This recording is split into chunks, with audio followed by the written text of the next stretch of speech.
Hello friends, welcome to film talkies. இன்னைக்கு இந்த sleepless டேஸோட 9வது எபிசோடு தான் பார்க்க போறோம். லாஸ்ட் எபிசோட்ல என்னெல்லாம் நடந்திருக்கும் அப்படின்னா, ப்ரொஃபசர் யூங்கிறவரு இந்த மோ அவனோட மென்டாரான ப்ரொஃபசர் ஜி அங்க கொலை பண்ணிட்டான் அப்படின்ற மாதிரி ரிப்போர்ட் பண்ணிட்டு செத்து போயிருந்திருப்பாரு.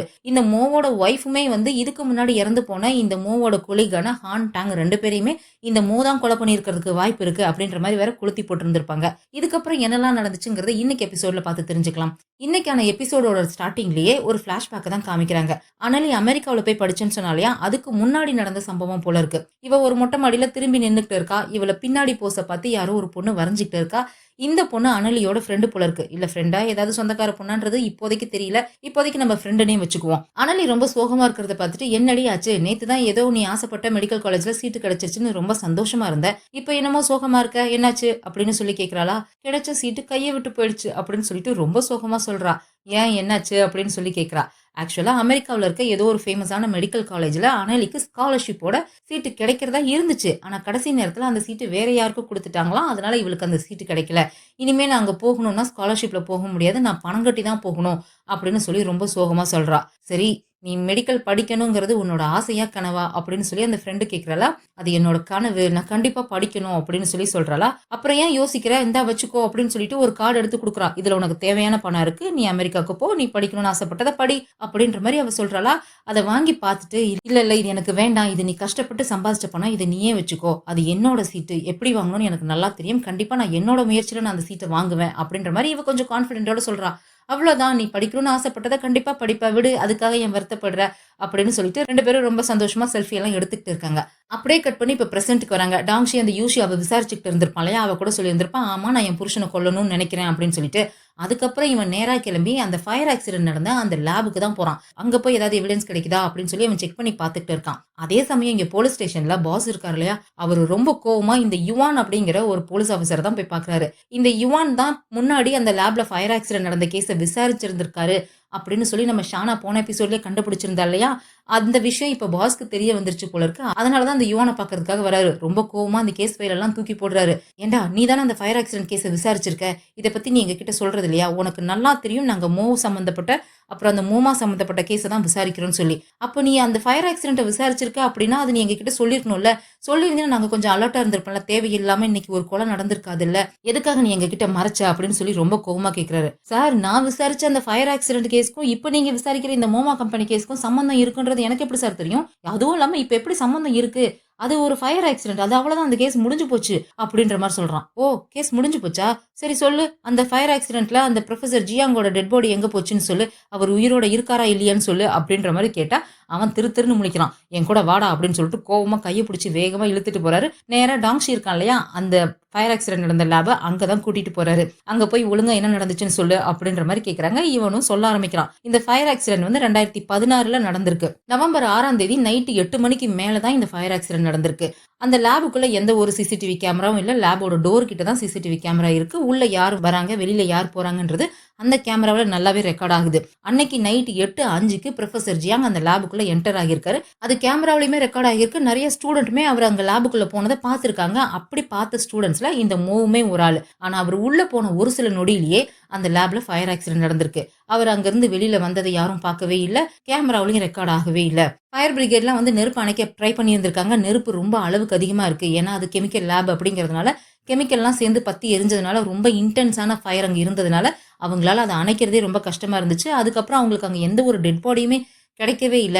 அதுக்கு மேல அங்க இருந்தா அவங்களுக்கு ஆபத்துன்னு சொல்லி அவங்களுமே கிளம்பி வந்துட்டாங்க. அது மட்டும் இல்ல, மோவுக்குமே அன்னைக்கு அழிவு இருந்ததுனால அவர் இந்த கேஸ்ல கண்டிப்பா நாங்க சந்தேகப்பட முடியாது அப்படின்ற மாதிரி இந்த போலீஸ் ஆபீசர் சொல்றாரா. சரி, ப்ரொஃபசர் யூக்கும் இந்த கேஸ்க்கும் என்ன சம்பந்தம் அப்படின்ற மாதிரி டாங்ஷி கேக்குறான். இந்த இன்சிடென்ட் நடந்ததுக்கு அப்புறம் ப்ரொஃபசர் யூ எங்க கிட்ட கம்ப்ளைண்ட் பண்ண வந்தாரு. இந்த மோ தான் ப்ரொஃபசர் ஜியாங்க கொலை பண்ணான் அப்படின்னும் அதை அவர் கண்ணால பார்த்ததாகவும் எங்க கிட்ட கம்ப்ளைண்ட் பண்ணாரு. இந்த மோ ப்ரொஃபசர் ஜியாங்க கத்தியால குத்தி கொலை பண்ணானா, அந்த இடம் பூரா ரத்தமா இருந்துச்சான் அப்படின்னு அவர் எங்க கிட்ட சொன்னாரு. ஆனா அவர் சொன்ன விஷயம் எதுக்குமே எங்களுக்கு எந்த ஒரு எவிடன்ஸும் கிடைக்கல. கத்தியும் கிடைக்கல, ரத்தமும் கிடைக்கல, ப்ரொஃபசர் ஜியாங்கோட பாடியும் கிடைக்கல. அப்புறம் எப்படி நாங்க அவர் சொன்னத நம்ப முடியும்? அது மட்டும் இல்லாம அந்த லேப்ல எதுவுமே இல்ல. எல்லாமே மொத்தமா எரிஞ்சு போச்சு அப்படின்ற மாரி சொல்றான். என்ன நடந்திருக்கும் அப்படின்ற மாரி டாங்ஷி இங்க யோசிச்சுக்கிட்டு இருக்கான். அப்படியே கட் பண்ணி இந்த மோவ தான் காமிக்கிறாங்க. அவனோட வீட்டுல கார் பார்க்கிங்க பாக்குற மாரி சேர் போட்டு உட்கார்ந்துட்டு அங்கேயே குறுகுறுன்னு பாத்துக்கிட்டு இருக்கான். ஏன்னா யூஷியா போலீஸ் ஸ்டேஷனுக்கு போயிருக்கான்ற விஷயம் இவனுக்கு தெரிஞ்சிருக்கு.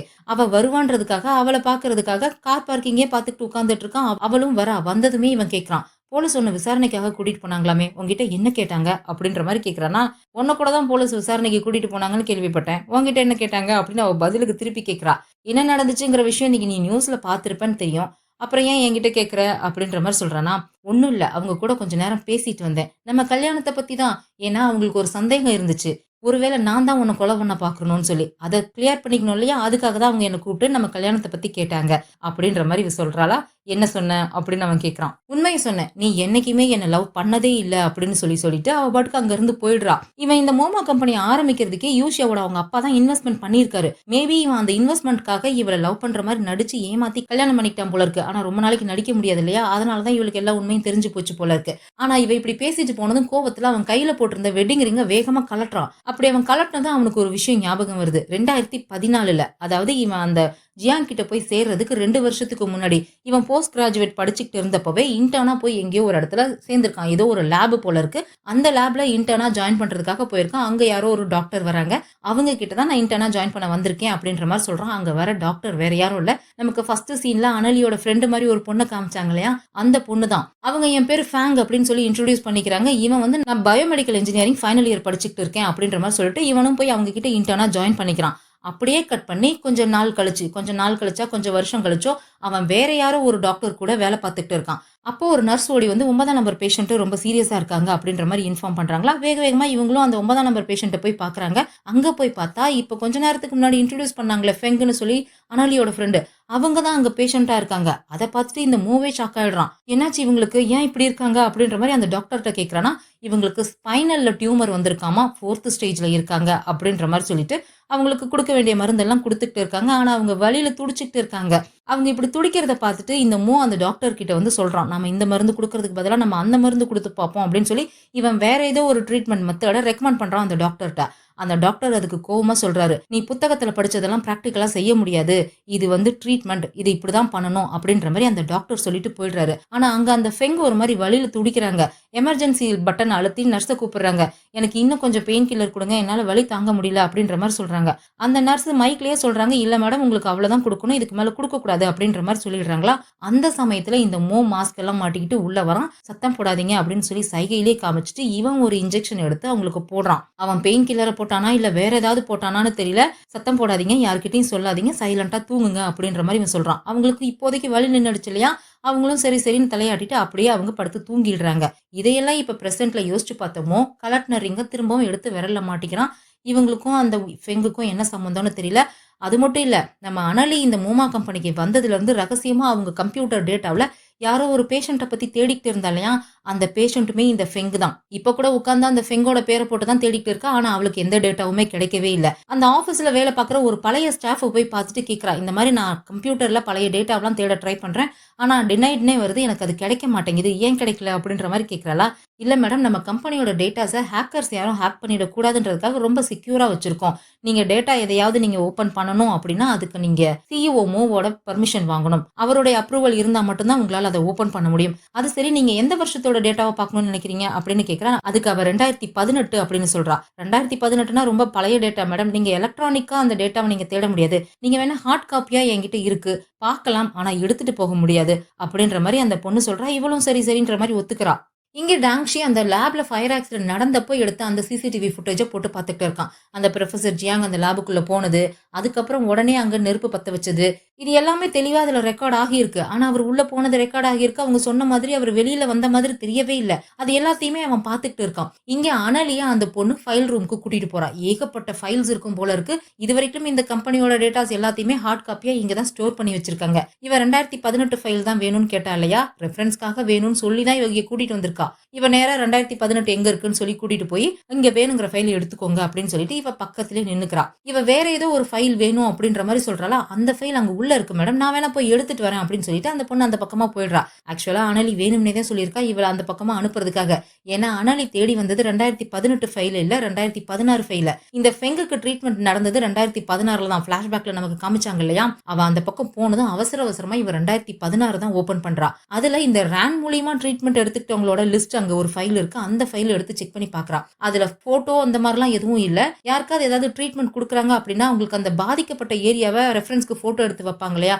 இம்ப்ரூவ்மெண்ட் எப்படி ஆகியிருக்கு, ஏதாவது சைடு எஃபெக்ட் வந்திருக்கா அப்படின்னு சொல்லிட்டு அந்த பாதிக்கப்பட்ட இடத்த போட்டோ எடுத்து வைப்பாங்களே, அந்த மாதிரி நெறைய போட்டோஸ் இருக்கு. இவ எல்லாத்தையுமே அந்த பொண்ணு வர்றதுக்குள்ள அவசர அவசரமா இவளோட ஃபோன்ல போட்டோ எடுத்து வச்சுக்கிறா. அந்த பொண்ணு வர்றதுக்குள்ள அந்த 2016 க்ளோஸ் பண்ணிட்டு, இவ 2018 ஓப்பன் பண்ணி வச்சுக்கிறா. அதுக்கப்புறமா வந்து இவ எடுத்து தேடி பார்த்துக்கிட்டு இருக்காளா, அதுல வந்து ஒரு கை இருக்கு. அந்த கையில ஒரு அடையாளம் இருக்கு. அதே அடையாளம் இவ தேடிக்கிட்டு இருக்க அந்த ஃபெங்குன்ற பொண்ணோட கையிலயுமே இருந்திருக்கு. ஃபர்ஸ்ட் சீன்ல இவங்க செல்ஃபி எடுத்தாங்க இல்லையா? அப்போ அந்த பொண்ணோட கையில அந்த அடையாளம் இருந்திருக்கும். ஃபெங் நீ காணாம போனதுக்கும் இந்த மோமோ கம்பெனிக்கும் கண்டிப்பா ஏதோ ஒரு சம்பந்தம் இருக்கு. ஆனா அது என்னன்னு தான் தெரியல. எப்படி கண்டுபிடிக்கிறதுன்னு தான் தெரியல அப்படின்ற மாரி அனல் இங்க புலம்பிக்கிட்டு இருக்கா. இப்ப கூட அவளுக்கு எதுவும் தெளிவா தெரியல போல இருக்கு. அப்படியே கட் பண்ணி இந்த மோவையும் அவனோட வைஃப் யூஷியாவையும் தான் காமிக்கிறாங்க.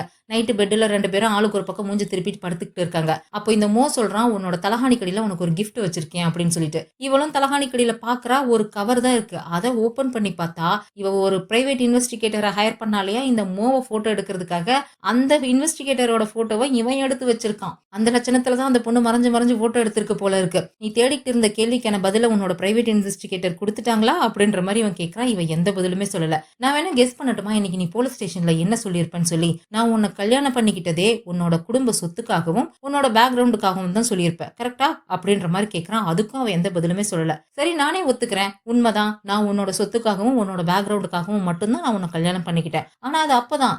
அதுக்கப்புறம் நான் மெல்ல மெல்ல உன் அப்பாவோட இடத்த நான் ரீப்ளேஸ் பண்ணிட்டேன் இல்லையா? அதுக்கப்புறம் நீ இந்த ரிலேஷன்ஷிப்ப நீ அக்செப்ட் பண்ணி தான் ஆகணும். என்னதான் நமக்குள்ள இருக்கிற ஃபீலிங்ஸ் ஃபேட் ஆகி இருந்தாலும், நாம மேட் ஃபார் ஈச் அதர்ங்கிறது உண்மைதான்." அப்படின்ற மாரி சொல்லிட்டு திரும்பவும் மூஞ்சி திருப்பி படுத்துக்கிறான். அப்போ இவ கேட்கிறா, "உண்மையிலேயே அந்த புரொஃபசர் யூ சொன்னதெல்லாம் உண்மையா? நீ நிஜமாலுமே கொலை பண்ணியா?" அப்படின்ற மாரி கேட்கிறா. அவன் இல்ல அப்படின்ற மாரி சொல்லிடுறான். இந்த பக்கம் டாங்ஷிய காமிக்கிறாங்க. அவன் மறுபடியும் அந்த ஃபயர் ஆக்சிடென்ட் நடந்த அந்த லேபுக்கு போறான். அந்த போலீஸ் ஆஃபீசர் சொல்லியிருப்பார் இல்லையா? இந்த புரொஃபசர் ஜியாங் இங்க உள்ள வந்தத நெறைய பேர் பார்த்தாங்க. ஆனா வெளியில போனத யாருமே பார்க்கலன்னு சொல்லி.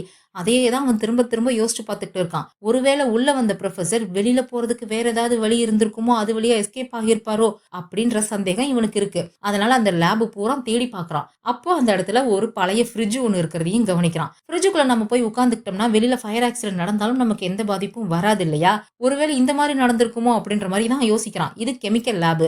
அந்த புரொஃபசர் வந்து நெருப்பு குச்சிய கிழிச்சு பத்த வைக்கணும்ன்ற அவசியம்லாம் இல்ல. 2 கெமிக்கல் எடுத்து கலக்குறாரு. அதிலேயே நெருப்பு பிடிக்குது. இவர் கடகடன்னு அந்த ஆக்ஸிஜன் மாஸ்க் எல்லாம் எடுத்து மாட்டிக்கிட்டு, அந்த ஃபுல் சூட்டோட இவர் வந்து ஃப்ரிட்ஜுக்குள்ள உட்கார்ந்துக்கிற மாரி இவன் யோசிச்சு பார்க்கறான். உண்மையிலேயே அதுதான் நடந்திருக்கும் போல இருக்கு. அதே மாரியே இவனும் வந்து உள்ள உட்கார்ந்து பார்க்கறான். ஆனா இவனுக்கு என்னமோ பண்ணுது. ஒரு மாரி நெஞ்ச புடிச்சுக்கிட்டு அப்படியே மயங்கி கீழ விழுந்துடுறான். அதே சமயம் லேப்ல அனலி வேலை பார்த்துக்கிட்டே டேபிள் மேல படுத்து தூங்கிட்டு இருக்கிறதையும் காமிக்கிறாங்க. போலீஸ் ஸ்டேஷன்ல அந்த கென்னு லாக்அப்ல இருந்தான் இல்லையா? அவன் திரும்பி திரும்பி கடிகாரத்த பார்த்துக்கிட்டே இருக்கான். எப்ப 12 மணி ஆகும்னு சொல்லி. அதே மாதிரி இந்த டெக்னீஷியன் செத்து போயிட்டான் இல்லையா? அவனோட வைஃப் வீட்ல தனியா அவன நினைச்சு அழுதுகிட்டு இருக்கிறதையும் காமிக்கிறாங்க. ஏன்னா நைட் 12 மணி ஆக போகுது. கரெக்ட்டா மணி 12 ஆகுது. இங்க மயங்கி கிடக்குற டாங்ஷி அவனோட வீட்டுக்கு போறான். செத்து போன அந்த டெக்னீஷியன் உயிரோட வந்துடுறான். அந்த கென்னுமே லாக்அப்ல இருந்து காணாம போயிடுறான். ஆனா கொஞ்ச நேரத்துக்கு முன்னாடி டாங்ஷி அந்த லேப்ல மயங்கி விழுந்தான் இல்லையா? ஆக்சுவலா அவன் செத்து போயிருந்தான் போல இருக்கு. கொஞ்ச நேரத்துக்கு முன்னாடி நான் செத்து போன மாதிரி இருந்துச்சு அப்படின்ற மாதிரி இவன் இங்க யோசிச்சுக்கிட்டு இருக்கான். ஏன் செத்தானே தெரியல. அதே மாதிரி அந்த புரொஃபசர் இருக்கார் இல்லையா? யூ அவருமே செத்து போய் இப்ப திரும்ப உயிரோட வந்துட்டார் இல்லையா? அவருக்கு நெத்தியில ஹெட்ஷாட்ல எல்லாம் இறந்து போயிருப்பாரு. மண்டையை புடிச்சிட்டு உட்கார்ந்துருக்காரு. நமக்கு இங்க புல்லட் பட்டுச்சு இல்ல அப்படின்ற மாதிரி யோசிச்சுக்கிட்டு இருக்காரு போல இருக்கு. அதே மாதிரி அந்த டெக்னீஷியன் இப்ப தூங்கிக்கிட்டு இருக்கான். உயிரோட வந்துட்டான். அவன் வந்து ஒரு ஆக்சிடென்ட்ல தானே இறந்து போயிருப்பான். கனவுல அவனுக்கு அந்த ஆக்சிடென்ட் நடந்த மாதிரி அவன் பயந்து போய் எழுந்து உட்கார்றான். ஆனாலும் இங்க லேப்ல வழக்கம் போல எழுந்திருச்சு. அவ பாட்டுக்கு அங்க அவளோட எலி எல்லாம் என்ன பண்ணுது அப்படின்ற மாதிரி அந்த எலிய நோட் பண்ணிக்கிட்டு இருக்கா. இங்க டாங்ஷி என்ன பண்றான்? நடந்ததெல்லாம் யோசிச்சு பார்க்கறான். இன்னைக்கு இந்த 3வது லூப்ல ஏகப்பட்ட விஷயம் நடந்துருச்சு இல்லையா? அது எல்லாத்தையுமே இந்த 4வது லூப்ல சரி பண்ணணுமே. உடனே இவன் அவனோட பாஸ்க்கு கால் பண்றான். மீட்டிங்க்கெல்லாம் கூப்பிடல. ஏதோ ப்ரீ பிளான் பண்ணணும் அப்படின்ற மாதிரி சொல்றான். மறுபடியும் ஏதோ நடந்துருச்சோ அப்படின்ற மாதிரி இவர் இங்க திருன்னு முழிச்சுக்கிட்டு இருக்காரு. அவனோட டீம் மெம்பர்ஸ் யாரையும் மீட்டிங்க்குலாம் கூப்பிடல. போன்லயே அவங்க என்னென்ன பண்ணணும் அப்படின்றத சொல்றான். போன லூப் வரைக்குமே இவனோட சந்தேகம் எல்லாமே யூஷியா, தானியா, ஹான் இவங்க 3 பேர் மேல தான் இருந்துச்சு. இவங்க 3 பேத்தையும் ஃபாலோ பண்ணி சொல்லி தான் சொல்லியிருப்பான். ஆனா இந்த தடவை அவங்க 3 பேர் மேலயுமே இவனுக்கு சந்தேகம் இல்ல. சாங் கிட்ட என்ன சொல்றான்னா, மோவோட வீட்டுக்கு போ, மோவை ஃபாலோ பண்ணு அப்படின்ற மாதிரி சொல்றான். அடுத்தது ஜூலி கிட்ட கென்னன் ஒருத்தன் இருக்கான், அவன் எங்க இருக்கான், என்ன பண்றாங்கிறத நான் சொல்றேன், அவனை போய் ஃபாலோ பண்ணு, முடிஞ்சா அவனுக்கு ட்ராக்கரை ஃபிக்ஸ் பண்ணு, மத்தவங்க எல்லாம் ஸ்டாண்ட் பைல இருங்க, நான் எப்ப என்ன பண்ணணும்னு சொல்றேன், உடனே அதை பண்ணணும் அப்படின்ற மாதிரி சொல்லிட்டு இவன் உட்காந்து யோசிச்சுக்கிட்டே இருக்கான். அப்பதான் இவனுக்கு ஒரு விஷயம் ஞாபகம் வருது. கரெக்டா 12 மணி அப்ப இந்த மோ இன்னைக்கு எழுந்திருச்சு அவனுடைய லேபுக்கு தான் போனான், அங்க அவன் என்ன பண்ணான்னு எனக்கு தெரியல அப்படின்ற மாதிரி அந்த யூஷியா சொல்லியிருப்பா இல்லையா, அந்த விஷயம் ஞாபகம் வருது. இவன் உடனே அனலிக்கு மெசேஜ் அனுப்புறான், உங்க அம்மாவோட வார்டுல இருக்க சிசிடிவியை செக் பண்ணு அப்படின்னு சொல்லிட்டு. ஆக்சுவலா இந்த மோ 12 மணிக்கு அவனோட லேபுக்கு போயிருந்திருப்பான். அவன் அங்க போய் ரொம்ப நேரத்துக்கு அப்புறம் தான் இவன் அவங்க அம்மாவோட வார்டுல இருக்க சிசிடிவியை செக் பண்ணியிருப்பா. அவங்க அம்மா கிட்ட மூவ்மெண்ட் இருக்கு அப்படின்னு தெரிஞ்சு அதுக்கப்புறம் அவன் அங்க இருந்து வெளியில போயிருந்திருப்பா. அதை எல்லாத்தையுமே யூஷியா நோட் பண்ணியிருந்திருப்பா. ஆனா இப்போ இவன் சீக்கிரமாவே அந்த மெசேஜை அனலிக்கு அனுப்புறான். அவன் மெசேஜை பார்த்ததுமே அனலி அவங்க அம்மாவோட வார்டை செக் பண்றா.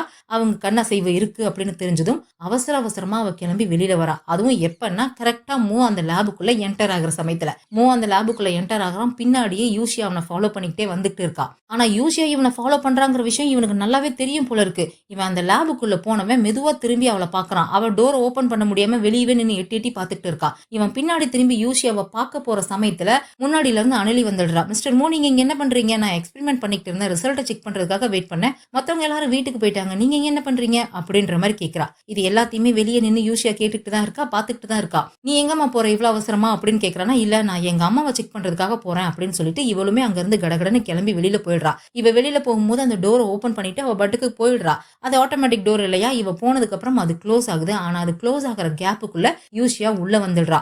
அவன் உள்ள போய் வேற ஒரு டோர் இருக்கு, அந்த டோர்ல நம்பர் லாக் போல இருக்கு, அந்த நம்பர் லாக்கை போட்டு அவன் உள்ள போறான். அது எல்லாத்தையுமே இவ போன்ல ரெக்கார்ட் பண்ணிக்கிறான். இது எல்லாமே நடக்கணும் அப்படிங்கிறதுக்காக தான் டாங்ஷி வேணும்னே அனலிக்கு இந்த சமயத்துல மெசேஜ் பண்ணி அவளை வெளியே வர வச்சிருப்பான் போல இருக்கு. டாங்ஷி சந்தேகப்படுற இன்னொரு ஆளும் இருக்காங்க, அந்த மேகி, நியூயார்க்ல இருந்து வந்தா இல்லையா, அவதான். அவளோட போட்டோவுமே எடுத்து மூக்கு பக்கத்திலே ஒட்டி வைக்கிறான். இவளும் கல்பிரேட்டா இருக்க வாய்ப்பு இருக்கு அப்படின்னு சொல்லிட்டு உடனே ஷானாக்கு கால் பண்றான். அவ பாவம் பசிக்குது சாப்பிடலாமே மேகி சமைக்கிறதுக்காக அப்பதான் அடுப்பு பத்த வச்சிருக்கா. இவன் உடனே கால் பண்ணி, சாரி ஷானா, டிஸ்டர்ப் பண்ணிட்டேன், கொஞ்சம் வெளியே வர முடியுமா, எனக்கு உன்னோட ஹெல்ப் வேணும் அப்படின்ற மாதிரி சொல்றான். வரேன் பாஸ் அப்படின்னு சொல்லி கடுப்புல அடுப்பு ஆஃப் பண்ணிட்டு அங்க இருந்து வெளியில போறா. அதே சமயம் அனலி அவங்க அம்மாவை பாக்கிறதுக்காக ஹாஸ்பிட்டலுக்கு வரா. போன லூப்ல அவ 2 மணிக்கு மேலதான் வந்திருப்பா.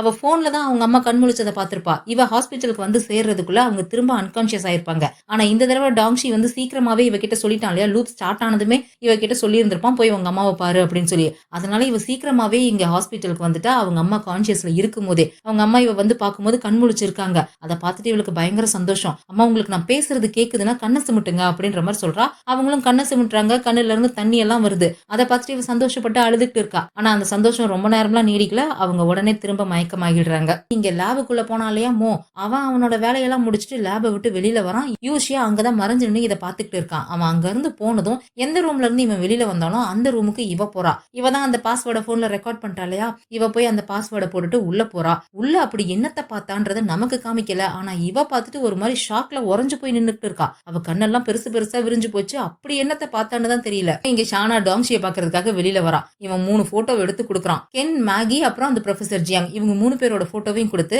இவங்க 3 பேரும் எங்க இருக்காங்க, என்ன பண்றாங்க, இப்ப என்ன பண்ணிட்டு இருக்காங்கன்றத கண்டுபிடி அப்படின்னு சொல்லிட்டு அவன் பாட்டுக்கு போறான். வேற எதுவுமே சொல்ல. ஏ நில்லு, யாரு இவங்க அப்படின்னு சொல்லி கேக்குறாள.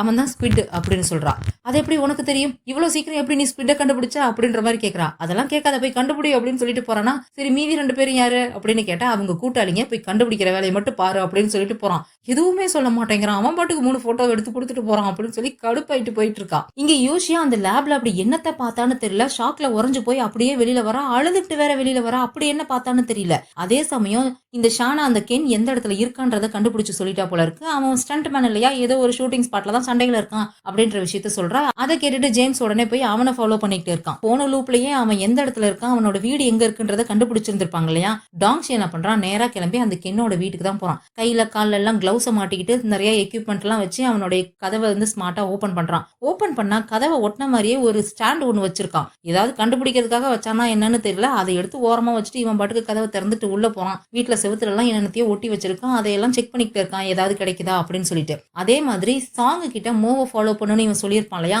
அந்த சாங் நேரா போய் மூவோட வீட்டு கார் பார்க்கிங்ல தான் வெயிட் பண்ணிக்கிட்டு இருக்கான். அப்போ மூவோட காரும் அங்க வருது. அவன் காரை பார்க் பண்ணும்போது தான் நோட் பண்றான் பக்கத்துல யூஷியாவோட கார் இல்ல. ஆக்சுவலா லேப்ல யூஷியா பின்னாடி ஃபாலோ பண்ணிட்டு வந்ததை இவன் நோட் பண்ணல. ஏதோ சத்தம் கேட்டு தான் திரும்பி இருப்பான் போல இருக்கு. இப்போ அங்க அவளோட கார் இல்லங்கவும் தான் அவனுக்கு சந்தேகம் வருது. கொஞ்ச நேரம் அந்த இடத்தையே குறுகுறுன்னு பார்த்தவன் அதுக்கப்புறம் அங்க இருந்து கிளம்பி போயிடுறான். கொஞ்ச நேரத்துக்கு அப்புறம் பின்னாடி யூஷியாவோட காரும் வருது. அதையுமே இங்க சாங் நோட் பண்ணிட்டு தான் இருக்கான். யூஷியா வந்து காரை நிறுத்துறா. காரை விட்டு இறங்கி அவ வீட்டுக்குள்ள போறா. ஆனா அவளுக்கு வீட்டோட டோரை ஓபன் பண்றதுக்கு பயமா இருக்கு. கையெல்லாம் நடுங்குது அவளுக்கு. கதவை ஓபன் பண்ணவே பயந்துட்டு அவ பாட்டுக்கு திருப்பி வந்து காரு கிட்டே நின்னுக்கிறா. ஆனா இந்த மோ டக்குன்னு கதவை ஓபன் பண்ணிட்டு வெளியில வந்துடுறான். வெளியில வந்து அவளை பாக்குறான். இவ கேஷுவலா இருக்கிறதுக்காக ட்ரை பண்றா. அது நல்லாவே அவ முகத்துல தெரியுது. ஒரு மாதிரி அவனை பார்த்து சிரிக்கிறா. இவன் போய் மெதுவா கையை நீட்டுறான். அவ பயந்துகிட்டே கையை எடுத்து அவன் கையில வைக்கிறான். இவன் எதுவுமே சொல்லல. சிரிச்சுட்டு அவளை ஹக் பண்ணிக்கிறான். அவளை அங்க இருந்து உள்ள கூட்டிட்டு போறான். ஆனா இவளுக்கு தான் ரொம்ப பயமா இருக்கு. ஏன் இப்படி பயப்படுறான்னு தான் தெரியல. அதே சமயம் இங்க ஜேம்ஸ் என்ன பண்றான், ஸ்டண்ட் எல்லாம் முடிச்சுட்டு அந்த கென்னு போய் ஒரு ஓரமா படுத்து அந்த ஸ்டண்ட் மேன் எல்லாம் படுத்து தூங்கிட்டு இருக்காங்க. இவன் போய் நைஸா அவன் கிட்ட போய் அவனோட ஜாக்கெட்லயே ஒரு ட்ராக்கரை ஒன்னு பிக்ஸ் பண்ணி வச்சிடுறான். ஆனா இவன் போய் பிக்ஸ் பண்ணதெல்லாம் அவன் கண்ணை முழிச்சிட்டான். ஆனா ஜேம்ஸ் அவன் பார்க்கலாம் இல்ல, அவன் கண்ணை முழிச்சு எந்திரிச்சிட்டான். உடனே இவன் டாங்ஷிக்கு கால் பண்றான். பாஸ், இவன் எந்திரிச்சிட்டான், வீட்டுக்கு வர்றதுக்கு வாய்ப்பு இருக்கு, சீக்கிரம் உங்க வேலையை முடிங்க அப்படின்ற மாதிரி சொல்றான். இவன் வீட்டுல எல்லாம் தேடி பார்த்துட்டு இருக்கான் இல்லையா? செவுத்துல எல்லாம் இந்த எலக்ட்ரானிக் டெட்டனேட்டர் எப்படி செய்யறதுங்கிற மேனுவலை ஒட்டி வச்சிருக்கான். வீடு பூரா நிறைய எலக்ட்ரானிக் ஐட்டமா இருக்கு. அதுல எதுவும் ரேடியேஷன் இருக்கா அப்படின்னு சொல்லி இவன் மீட்டர் எல்லாம் வச்சு செக் பண்ணிட்டு இருக்கான். பாம் எதுவும் செய்யறானா அப்படின்ற மாதிரி இவன் செக் பண்ணி பார்த்துட்டு இருக்கான். அப்போ இவனுக்கு ஒரு ஸ்டிக்கர் வந்து ஒரு கவருக்குள்ள இருந்து கிடைக்குது. நம்ம ரெண்டாவது லூப்ல பாத்திருப்போம் இல்லையா? அந்த கல்யாண ஃபங்க்ஷன் நடந்தப்ப அந்த கல்யாண பொண்ணோட பாய் ஃப்ரெண்ட் ஒருத்தன் வந்து அந்த கல்யாண பொண்ணை புடிச்சு வச்சு இவளை கொலை பண்ண போறேன் அப்படின்ற மாதிரி மிரட்டி இருந்திருப்பான். அவனை புடிச்சிட்டு வந்து செக் பண்ணப்ப அவனோட கழுத்துக்கு பின்னாடி ஒரு சின்ன ஸ்டிக்கர் இருக்கும். அவனை ஹாலுசினேஷன் பண்றதுக்காக யாரோ ஒட்டி வச்சிருக்காங்கன்றத கண்டுபிடிச்சிருப்பாங்க. அது மூலியமா தான் இவங்க கென்னையே கண்டுபிடிச்சாங்க இல்லையா? அந்த மாதிரி ஸ்டிக்கர் இவங்க கிட்ட நிறைய இருக்கு. அதை டாங்ஷி கண்டுபிடிச்சு எடுக்கிறான். இங்க அதுக்குள்ளேயே கண் முழிச்சு எந்திரிச்ச கென் வேற நேர கிளம்பி வீட்டுக்கு தான் வந்துட்டு இருக்கான். பாஸ் அவன் வீட்டுக்கு தான் வரான், சீக்கிரம் வேலையை முடிங்க அப்படின்ற மாதிரி ஜேம்ஸ் வேற இங்க கால் பண்ணிக்கிட்டே இருக்கான். அப்படி அவன் வீடு பூரா தேடி பார்த்துட்டு இருக்கும்போது ஒரு இடத்துல ஸ்கிரீன் போட்டு மூடி வச்சிருக்கான். அதை போய் ஓபன் பண்ணா இந்த மோ அவனுடைய 2 பார்ட்னர்ஸ் இருக்காங்களே, செத்து போயிட்டாங்களே, ஹான் டாங், அவங்க 3 பேரோட போட்டோவையும் ஒட்டி அவங்கள பத்தின டீடைல்ஸ் எல்லாம் அங்க எழுதி வச்சிருக்கான். அதையெல்லாம் இவன் பார்த்துட்டு இருக்கான். இதோட இந்த எபிசோட் முடியுது. இதுக்கப்புறம் என்னெல்லாம் நடந்ததுங்கிறத அடுத்த எபிசோட்ல பார்த்து தெரிஞ்சுக்கலாம். இந்த வீடியோ பிடிச்சிருந்தா லைக் பண்ணிடுங்க, அப்படியே ஃப்ரெண்ட்ஸ்க்கு ஷேர் பண்ணிடுங்க, மறக்காம ஹைப்பையும் தட்டி விட்டுட்டு ஃபிலிம் டாக்கீஸ்க்கு சப்ஸ்கிரைப் பண்ணிடுங்க. அடுத்த எபிசோட்ல சந்திக்கலாம். பாய்.